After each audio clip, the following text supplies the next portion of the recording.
ስለሚያቃጥል ምናምን እኮ አይደለም። ሲኦል ውስጥ እግዚአብሔር የለም። እንደ ቤተክርስቲያን አስተምሮ እግዚአብሔርን ማወቅ ማለት ምን ማወቅ ነው? አሁን ግሮሰሪ ቤት ጧት መዝሙር ይከፈታል። እኔ እኮ ራሴን ዝቅ አድርጌ ነው ካልክ ከፍታ ላይ ነህ ማለት ነው። ከሩቅ ሆኖ መከተል አያዋጣም። አቴንዶ ፍተዳይ ለመዳን ቅርቦቹ ብዙ አባቶች ሁሉ የሚናገሩት ነገር እኛ ዓላማችን ጥሩ ክርስቲያን መሆን አይደለም። የሆነችን እርጉዝ ሰልፍ ላይ ምናምን ማስቀደም ትትና ነው ብዬ አላስብም። ክርስቲያናዊ ስሜታዊነትና መንፈሳዊነትን በምንድን ነው የምናውቀው ልዩነቱን? ረጃጅም መንፈሳዊ ስብከቶች ስታዳምጥ እንደ ድሮ አታዛጋም፣ እንቅልፍ አይመጣም፣ ቤተክርስቲያን ትሄዳለህ። አንተ ልብስና ጫማ ስትቀያይር በአንድ ልብስና በአንድ ጫማ ስንት ዓመት የቆየው ሰው አንተን አይቶ እግዚአብሔርን ያማራል። ስለአንተ ብሎ ጦርነት ሊነሳ ይችላል ዓለም። ሶሻል ሚዲያው ክርስትናን ፋሽን እንዳያረገው አትፈራ? ኢዩኤል ምን ማለት ነው? እግዚአብሔር ረዳቱ የሆነለት ማለት ነው። እና እኛ የነበርንበት ሰፈር በጣም እግዚአብሔር ሲረዳን እንዳልኩ እግዚአብሔር ረዳቱ የሆነኝ ከዛ ጀምሮ ነው ብዬ አስባለሁ። ከ10 በላይ ዲያቆናት ነበሩ ሰፈር ውስጥ፣ ብቻ ዲያቆናት ናቸው ሙሉን። እና እንኳን ወጣ ያለ ነገር አይደለም እንዲሁ ዘፈን ማዳመጥ አትችልም። እንደ ሰፈር ነው ማለት ነው። ውሻ ነው የሚያደርጉ በቃ ልትገለሉለት ይችላል። እና በዛ ኢንቫይሮንመንት ስለሆነ ያደግነው ቤተክርስቲያን አለመሄድ አንችልም። ምክንያቱም ብትቀር አብሮ የሚጫወት ሰው የለም። 11 ሰዓት በኋላ ኳስ የሚጫወት ምን የሚል ሰው የለም። ጉባኤ ቤት ናቸው። ብቸኛ ነው የምትሆነው። በጣም አስቸጋሪ ሰው ነበርኩ። የመጀመሪያዎቹ የሰንበቴት 2 ዓመት በጣም አስቸጋሪ ልጅ ነበርኩ። እውነት አትመስልም? ኧረ በጣም ታግጄው ላቃለሁ። አትቀልድ። እውነት ለ3 ወር በቃ እዚህ ሰንበቴት ድርሽ እንዳትል፣ ከ3 ወር በኋላ አልመጣም ብትል ደግሞ እኛ እንመጣለን ተብዬ ማለት ነው። አታገለግልም ምን አትልም፣ ግን መማር አለበት 3 ወር ተብሎ። ከዛ ይሄ በጣም አስቸጋሪ ተማሪውን አለቃ አድርገው የሚያስተካክሉበት መንገድ አለ አይደል? ልክ እንደዛ ነው።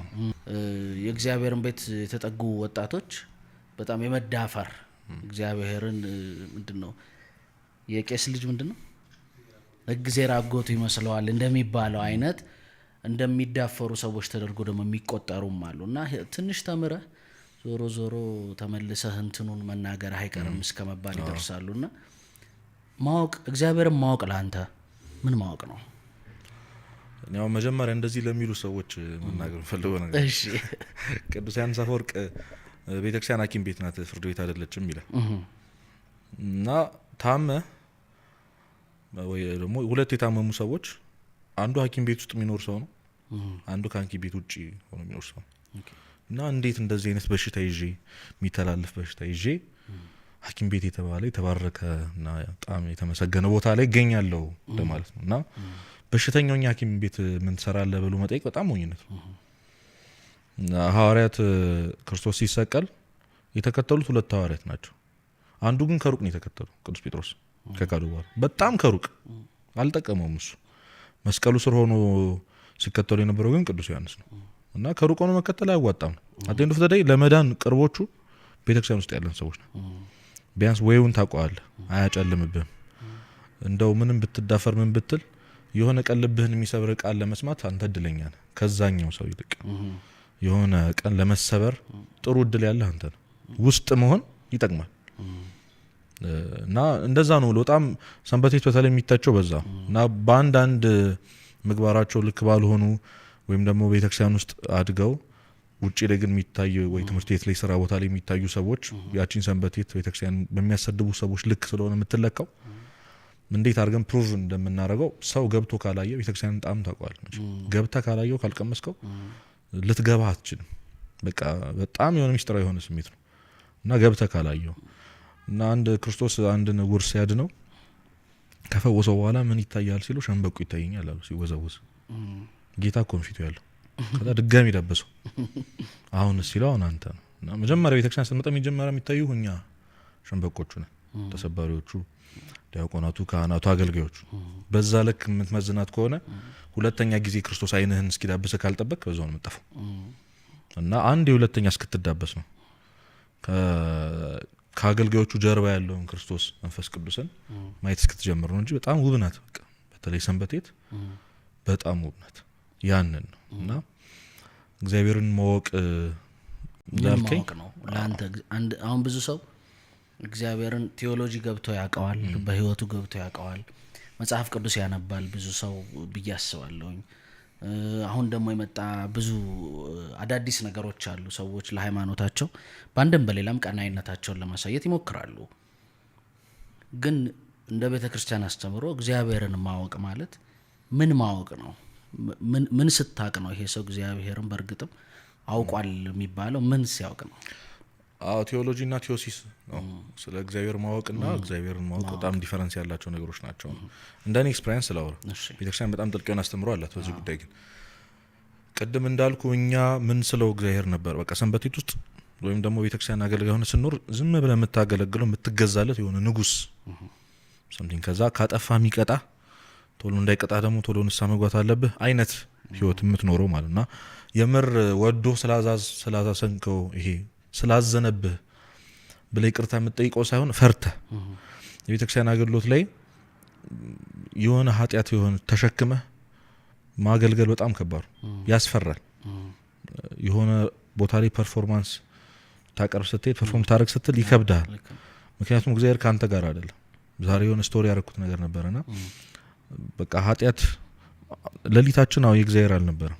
ግን ማለዳን ከእግዚአብሔር ጋር መጀመር አለብን። ምክንያቱም ያለ እግዚአብሔር ማዋል ስለሚያስፈራ ምንም ጋራንቲ የለም። ገብቷል? እና ሰው በጣም ኖርማል ነው። እኔ አሁን ለምሳሌ ዛሬ ከአባት ወይ ከእናት ጋር ጣልተህ ብትመጣ ፊት ልክ አይሆንም። ምን ነው ይላ ምናምን ብለህ ባክ እንዲሁ ተጋጭቼ ትለኛል። ከእግዚአብሔር ጋር ሰላም ሳትሆን ግን ኖርማል ሶ ዲፕ ዳውን እየተሰማ አይደለም ማለት ነው። እና ፊዚካሊ ህይወት ላይ ምናምን ኢፌክት የሌለው እግዚአብሔር አስበው እስኪ ማይደብርህ አስበው። አሁን ንስሐ ያልገባን በጣም ብዙ ሰዎች አለ፣ ግን ኖርማል ነው ላይፋችን። ምንድን የተፈጠረው ላይ ከአንድ ከምትወደው ሰው ጋር ተጣልተህ ተወሱን ታክሲ ውስጥ የሆነ ሰው ቢያበሳጭ ቀን ይበላሽ።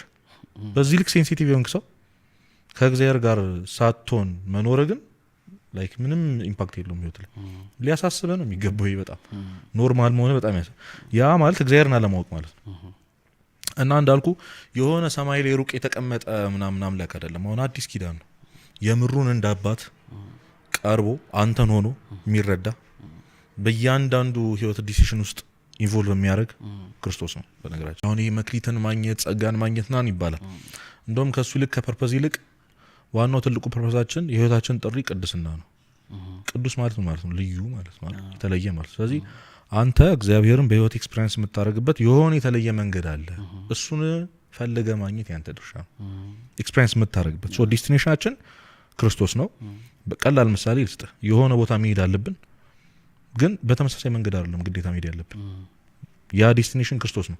በዶልፊን ልትሄድ ይችላል፣ በቪኤት ልትሄድ ይችላል፣ በእግርህም ሂድ፣ በባጃጅም ሂድ፣ ግን ሂድ። ሶ ያ የምትሄድበት መንገድ አሁን ሰው እግዚአብሔርን ማወቅ የምትለው ህይወት ውስጥ ለመግባት ግዴታ ምንኩስና ውስጥ መግባት ወይ በጣም የሆነ ጭምት የሆነ መንፈሳዊ ውስጥ መግባት እንዳለበት ይሰማዋል። እኔ ሰው በጣም መረዳት ያለበት አሁን ባለህበት ሙያ ውስጥ ክርስቶስን ማግኘት ትችላል፣ እንዲኖር እንዲገኝ ማለት ይችላል፣ ሁሉን ለእግዚአብሔር በማድረግ ውስጥ ማለት እና ይሄ በጣም ዲፕ የሆነ ብንሄድ ማያልቅ ነገር ራስን መካድ ይመጣል እዚህ ውስጥ። በቃ ክርስቶስን አንተ ይሄ መቅጃ ነህ እና ውስጥ ያለውን አንተነትህን ካልደፋው እሱ ሊገባ አይችልም። ይሄን መቀየር አይደለም ያንተ ድርሻ፣ ውስጥ ያለውን ማውጣት። እኔነትህን፣ ፍላጎትህን፣ ለራስህ የነበረው ነገር ሁሉ ለእግዚአብሔር ማድረግ ነው። ኢንቴንሽን ማለት ነው። እና ኢንቴንሽን ማለት በጣም ትልቅ ኮንሰፕት ነው። ስለ ማለት ነው። አሁን ለምን የሚለው ጥያቄ ለብቻዋ እና ምን ማለት ዋት ነው። ዋይ ማለት ስለምን ብለህ ነው የምታደርገው? ይሄንን ምክንያትህ ምንድን ነው ነው። ሶ ለእያንዳንዱ ለምታረጋቸው ለምትወስናቸው እኔ እናንተን ቁጭ ብለን እያወራን አይደል? ለምንድን ነው? እሺ ስለማን ነው? ያ ባይዘ እንድትጸድቅም እንድትኮነንም ያደርጋል። አንድ ቦታ ላይ ቁጭ ብለህ ነገሩን እውነትም ውሸትም ያደርጋል፣ ልክ እንዲሆንም እንዳይሆንም ያደርጋል። ምሳሌ የምሰጥህ አሁን ሊቀ ነቢያት ቅዱስ ሙሴን ታሪኩን ስታነበው መጀመሪያ ነፍሰ ገዳይ ነበር፣ ሰው የገደለ ሰው። አንድ ግብጻዊና እስራኤላዊ ሲጣሉ አገኘ። እሱ እኮ ግብጻዊ እኮ ነው፣ አይሁዳዊ እንደሆነ ያውቃል፣ እስራኤላዊ እንደሆነ ያውቃል። ግን ያደገው ዘፈሮን ቤት ነው። ሄዶ ለእስራኤላዊ አግዞ እጁ በጣም ትልቅ ስለነበር በአንድ ጥፊ ነው የገደለው ግብጻዊ። እና ምን አገባ ነው ያለው ያ ሰው። ዲኔ ያገላግለኝ ብያለሁ ነው ያለው። እና ያ በጣም ሰብሮት ያንን ሰው ቀብሮ ትቶ 40 ምናምን ዓመት ከዛ ተሰዶ ኖሯል ሙሴ። ከዛ ሌላውን በአዲስ ኪዳን ደግሞ ምሳሌ ስጥ። ይሁዳን አስበው። ይሁዳ ደግሞ ክርስቶስን ስሞታል፣ ግን የሳመው ለካደውና አሳልፎ ለሰጣቸው ለአይሁዶች ምልክት ለመስጠት ነው። በእነዚህ በሁለት ሰዎች መካከል ልዩነት አለ፣ መግደልና መሳም። መግደል በጣም ትልቅ ኃጢአት የሆነ ነገር ነው፣ ክፉ የሆነ ነገር ነው። መሳምስ በጣም የፍቅር ምልክት ነው። ሁለቱ ስለምንድን ነው ያደረጉት? ሙሴ ወዳጁን ለማገዝ ብሎ እና የምሩን መግደል ፈልጎም አይደለም፣ ግን ገዳዩን ሙሴ እንግዲህ አትግደል የሚል ህግ የሰጠው እግዚአብሔር አስበው፣ የሳመውን ይሁዳ መጨረሻውን ደግሞ ታውቋል። ስለዚህ ስለምንህ ነው የሚያድን? ሐኪም ከሆንክ የምታከመው ለምንድን ነው? ለማን ብለን? ሹፌር ከሆንክ እያንዳንዷን ነገር ስለ እግዚአብሔር ብለህ ማድረግ ትችላለህ። እያንዳንዷን ነው የምልህ እና ለዛ ቅዱስ ጳውሎስ እንደውም አንደኛ ቆሮንቶስ ላይ ብትበሉም ብትጠጡም አንዳች ነገር ሁሉም ነገር ብታደርጉ ሁሉን ነገር ስለ እግዚአብሔር ክብር ብላችሁ አድርጉት። ይህን ማድረጌ እግዚአብሔርን ያከብረዋል። አሁን መንፈሳዊ ህይወት ላይ መዘነጥን እንዴት ታየዋለህ? ይል ጥሩ መልበስን እኔ አሁን በጣም ይከብደኝ ነበር። የሆነ ጊዜ በቃ አስተዳደጋችን ነው ብዙ ልብስ ኖሮኝ ሳይሆን ትላንት የለበስኩትን ዛሬ መድገም አለ። ቢያንስ ግራ አጋባሃሉ ወይ ሸሚዝ ቀይሬ ወይ ቲሸርት ቀይሬ የተለያየ ልብስ ምናምን እንደለበስኩ አድርጌ ላስመስል ይችላል። የሆነ ጊዜ ቅዱስ ዮሐንስ አፈወርቅ የእሱን መጽሐፍ በጣም በቃ በልጅነቴ ስላነበብኩ አይጠፋኝም። አሁን በእያንዳንዱ ጉዳይ ያለው ነገር ትዝ ይለኝ። ለዛ ነው ካፌ ማይጠፋ እና አንተ ልብስና ጫማ ስትቀያይር በአንድ ልብስና በአንድ ጫማ ስንት ዓመት የቆየው ሰው አንተን አይቶ እግዚአብሔርን ያማራል አለና በቃ በጣም ነው የደነገጥኩት። እና ከዛ በኋላ ከበደኝ፣ የምርም ከበደኝ። እና እግዚአብሔር የምር እንዲህ ነው ወይ የሚፈልገው? ደግሞ እሱ በጣም ኮንፊውዝ ያደርጋል። ትንሽ በዛ ከቆየ በኋላ ደግሞ ራሱ ቅዱስ ዮሐንስ አፈወርቅ ይመልስልሃል። ጥሩ መልበስን ስለ እግዚአብሔር ካረከውም ጽድቅህ ነው። ገብቶሃል? ቢያንስ ክርስትናን አታሰድብ፣ ክርስቲያኖች ተብሎ እንዲወራ ታደርጋለህ። እግዚአብሔር እንዲከበርበት ታደርጋለህ። ቤተክርስቲያን አገልጋይ ነው። የእግዚአብሔር ልጅ ነህ አንተ፣ ልዑል ነህ፣ የንጉስ ልጅ ነህ። ከዛ ኢንቴንሽን ካየው ሁለት ተቃራኒ የሆኑ ነገሮች ስለ እግዚአብሔር ተብሎ ቢደረጉ ልክ ይሆናሉ። ኃጢአትን ግን አይጠቅልም እና ብዙ ነው ማብራሪያው። በእነዚህ ግን እኔ ትንለዋለሁ። ከዚሁ ጋር በተያያዘ እጥፍ እንድንልበት የፈለግኩት ጉዳይ መንፈሳዊነት እና እንግዲህ ቃሉን ልጠቀመው ክርስቲያናዊ ስሜታዊነት ልበለው። እኔ ለጊዜው ስናገኝ በወል ስም እንጠራዋለን። ክርስቲያናዊ ስሜታዊነት እና መንፈሳዊነት መሀል ምንድን ነው ልዩነቱ? ራሴ ላይ የማያቸው ስሜቶች አሉ። ለምሳሌ ጾም ሊገባ ሲል የሚሰማኝ ስሜት አለ፣ ወይ በዓል ሊደርስ ሲል የሚሰማኝ ስሜት አለ፣ ወይ ጥምቀት አካባቢ የሚሰማኝ ስሜታዊነት አለ። በቃ በአሁኑ እንዲህ ነው፣ በአሁኑ እንዲህ ነው አይነት ነገር። እያረኳቸው ያሉትን ነገሮች ቶሎ ቶሎ ፖስት የማድረግ መንፈሳዊ ጉዳዮች እንዳለ ለሰዎች ሼር የማድረግ ጉዳይ፣ እያንዳንዱ ቸርች በሄድኩ ቁጥር የመፖሰት የምን ጉዳይ አለ። በተመሳሳይ ደግሞ መንፈሳዊነት የሚባል ከራስ ጋር ያለ የጸጥታ የሆነ አውድ ያለ ይመስለኛል። በአንተ አረዳድ በንባብህም እና ደግሞ ሁለቱም ላይ እንዳለህ ሰው ወጣቶቹም ጋር በደንብ አለህ፣ ቤተክርስቲያኒቷም ጋር በደንብ አለህና ክርስቲያናዊ ስሜታዊነትና መንፈሳዊነትን በምንድን ነው የምናውቀው ልዩነቱን? በጣም ወሳኝ ጥያቄ ነው። ይህን ጥያቄ ሰው መጀመሪያ ራሱን ነው መጠየቅ ያለበት እና ኮንሽስ መሆንን የመሰለ ነገር የለም። ክርስትና ላይ በጣም ገንዘብ ማድረግ ያለብን ነገር ቆም ብሎ ማሰብ፣ ካልም መሆን ማለት ነው። ሶስት አካላት ናቸው እኛ ላይ ያሉት። እግዚአብሔር አለ፣ አንተ ራስ አለ፣ ከዛ ሰዎች አሉ፣ ከዛ ሰይጣን አለ ጭማሪውን ደግሞ ታስባለ። እና ነገሮች ወይም ደግሞ አንተ ውስጥ እየመጡ ያሉት ነገሮች ይሄ ነገር ከማን ነው ማለት አለብህ። ከምንድን ነው እየመጣ ያለው? ቅድም ኢንቴንሽን እያልኳን ነበር። ይሄን ነገር ለምንድን ነው እያደረኩ ያሉት?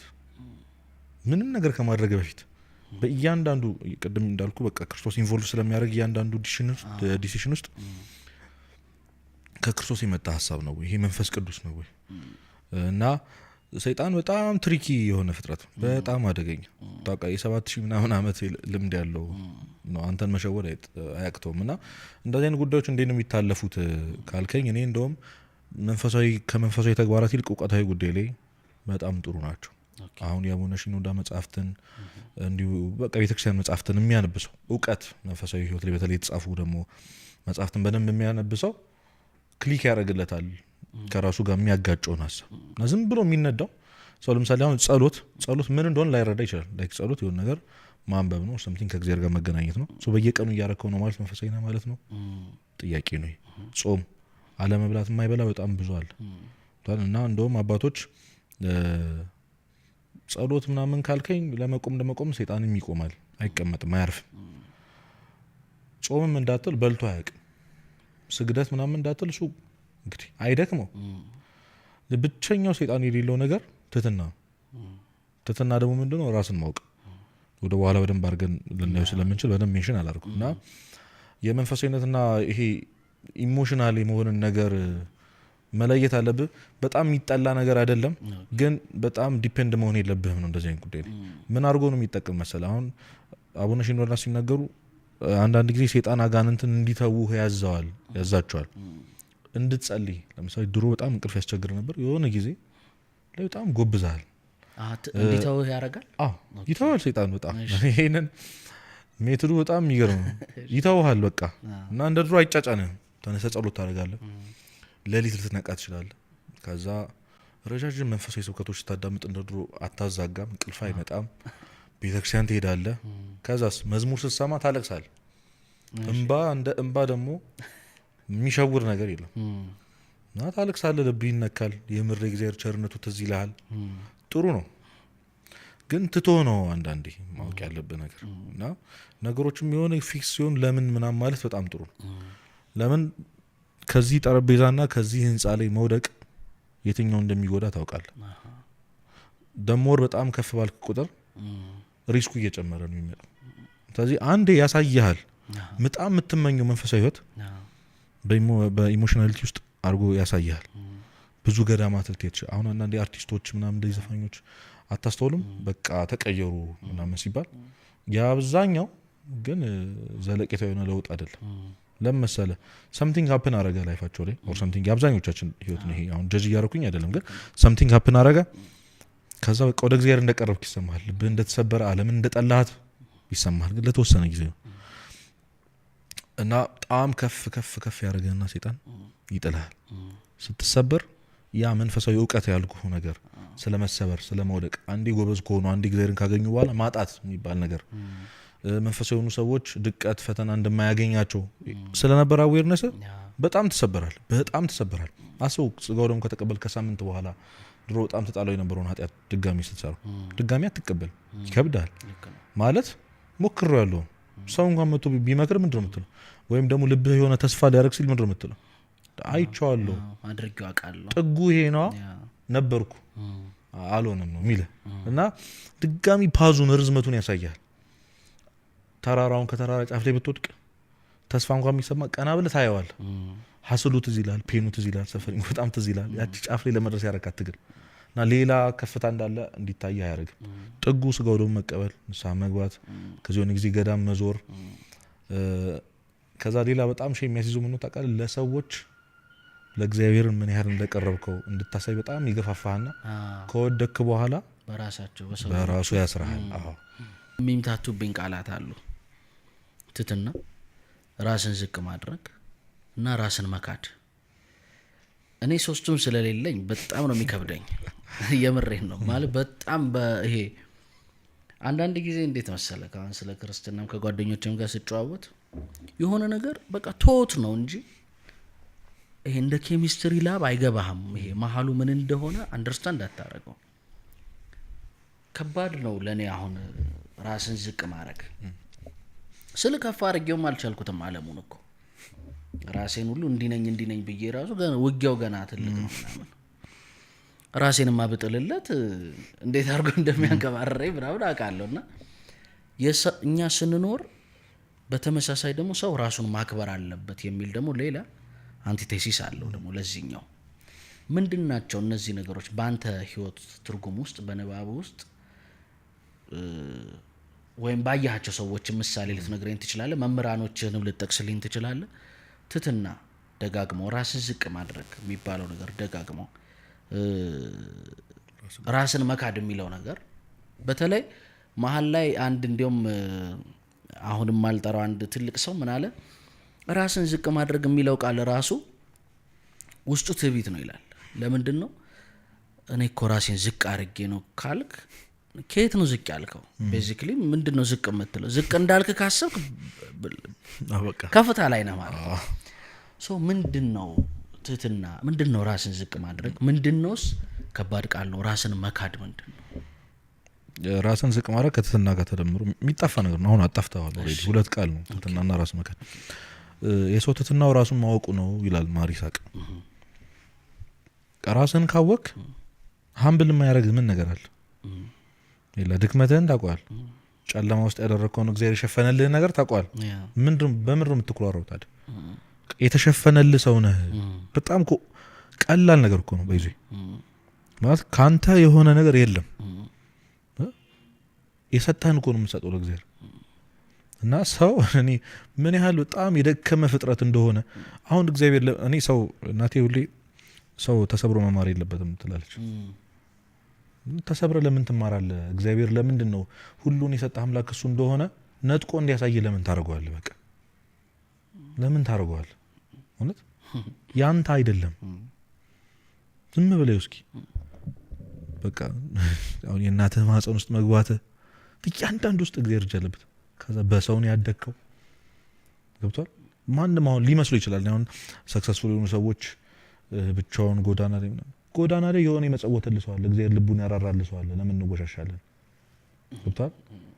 ሄደህ ምናምን ስትል ብቻ የትኛውም ሎ ሌቭል ነው በቃ በራሴ ነው ምናምን እንኳን ብትል የሆነ እግዚአብሔር ያራራል ልብ አለ። ገብቷል። ሊገልህ ፈልጎ የተወሰዋል። ሊገጭህ ብሎ የሳተ መኪና አለ።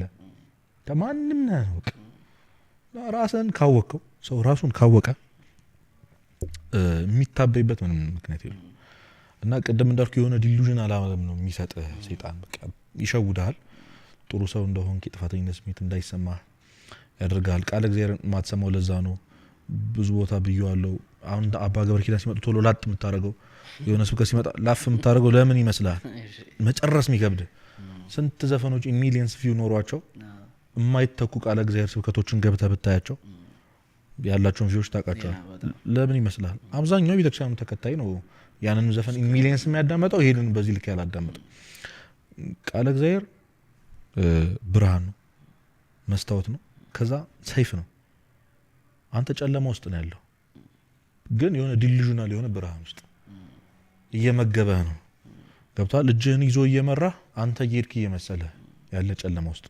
ፊት ለፊት ደግሞ መስታወት አለ። ምን ያህል እንዳደፍክ ምን ያህል እንደቆሸሽክ የሚያሳይ መስታወት አለ። በመስታወቱ እንዳታይ ደግሞ ብርሃን የለም። ገብቷል። ስለዚህ ቃል እግዚአብሔር ልክ ስትሰማ የሆነ ነገር ይበራልሃል። አሃ እንደዚህ ነው እንዴ ትላለህ። እንደዚህ ነው እንዴ ባልክ ቁጥር ፊት ለፊት ራስን ታየዋለህ። ምን ያህል ቆሻሻ እንደሆንክ፣ እንዴት ከህይወት የዘገየ ሰው እንደሆንክ፣ በአስተሳሰብ እንዴት የደቀቅ ሰው እንደሆንክ።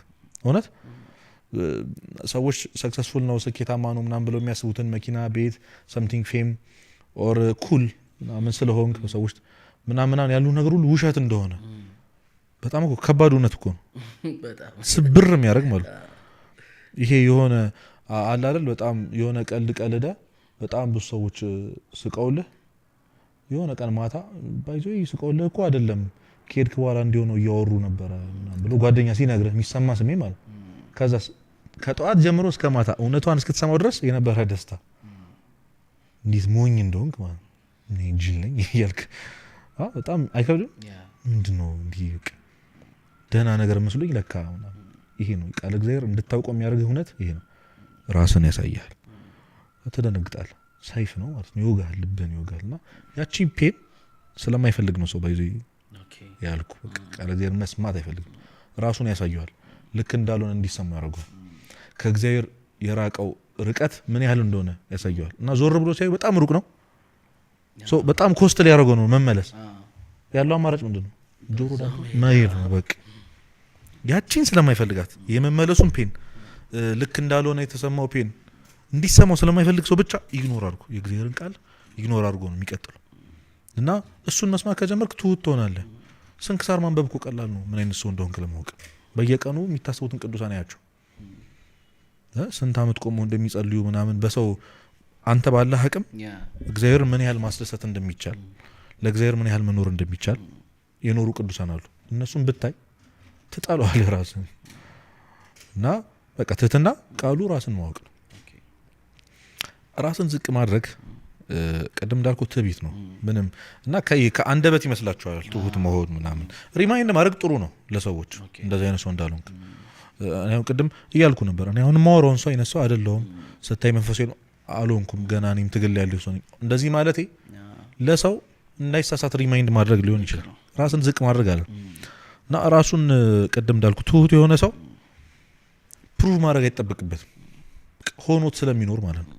እና በየትኛውም መንገድ ሚስ አንደርስታንድ የሚደረግ ተግባር አያደርግም። ገብቷል። ስራ ስለሚያሸማቀቀ አቀማመጥህ ሚትቤተኛ አይመስልም፣ አነጋገርህ ሚትቤታ አይመስልም። እና ትሁታን የሚገለጡት ለዛ ነው የሚታዩት። ይሄ ሰውዬ ትሁት ነው የምትለው ራሱን ስለሚያውቅ ነው። አሁን የሆነ ሜዲካል ምናምን ኮርስ የሚሰጥበት በጣም ዶክተሮች ያሉበት ቦታ እኔ ብገባ እግሬን አጣፍጬ ምናምን ልቀመጥ አልችልም፣ እጄን ላወጣ አልችልም። ገብቷል። ቦታ አይደለም በቃ አይደለሁም ስለማመን አልሸማቀቅምም ጭምር እንደዛ ባለመሆን። ስለዚህ እውነተኛው ህይወት እንደሆነ አምነህ የምትኖረው መንገድ ነው። ክርስቶስ በልቤ ትሁት ነኝ ብሏል። ቅን የሆነ ትሁት የነበረ እንግዲህ ክርስቶስ ነው እና ጌታ ትሁት ከሆነ ዋይናት አንተ ማትሆንበት ምክንያት እና ትህትናም በዚህ ነው። እና ራስን ዝቅ ማድረግን በአንደበት ሰዎችን ፕሩቭ ለማድረግ የምትጠራው ነገር አይደለም። እና ደግሞ ባወራው ቁጥር ደግሞ ቅድም እንዳልከው ውስጥ እንዲሰማ የሚያደርግ ነገር አለ። ይሄ አንዳንዴ እንደውም ትፈራለህ እኮ አሁን እኔ እንደዚህ አይደለሁም ብላቸው እንደ ትሁት ሊያስቡኝ ነው። ዝም ብል ደግሞ ምናምን ትገባል። እንደው እዚህ ሰዓት ነው ዝም ማለቱ ይሻላል። ምክንያቱም ትህትና ለሰዎች የምታሳየው ነገር አይደለም። ውስጥህ የሆነ ውዳሴ ከንቱ እንዳይሰማ የምትታገለው ስሜት ነው። እንደውም ሊቀ ዲያቆናት አቢብ ጊዮርጊስ በቃ ምስጋና ምናምን ሲበዛብህ ራስህን ያን የሰራው ኃጢአት አለ መቼም አልወድቅም ምናምን ብለህ ተገዝተህ የሰራት እግዚአብሔር ሸፈን አስታውሱ። ለራስ እየነገርኩ ፈገግ ብለህ ስማቸው እነሱ ምንም አፕን አያደርግም። በቃ ስለዚህ ትህትና አንተ ውስጥና በእግዚአብሔር መሀል የተደበቀ ሳጥናት ብለህ አስብ። እሱ ውስጥ የሚያልቅ ነገር እሱን ጨርሰህ ነው የምትወጣው። ሰዎች ጋር የምታሳየው ምናምን ነገር አይደለም። ትሁታን የሆኑ ሰዎች ፊዚካሊ አፌክት ያደርጋቸዋል። በቃ ሳይፈልጉ ዝቅ ያደርጋቸዋል። ስለዚህ ሲናገር ቅድም እንዳልኩ ይሄ እውነትና ትህትና በጣም ባይዞ የሚለያይ ነገር ገብቷል። እውነትና ትህትና እንዴት ነው? ለምሳሌ አሁን ድምጽ ያምራል ምናምን ብትለኝ አያምርም።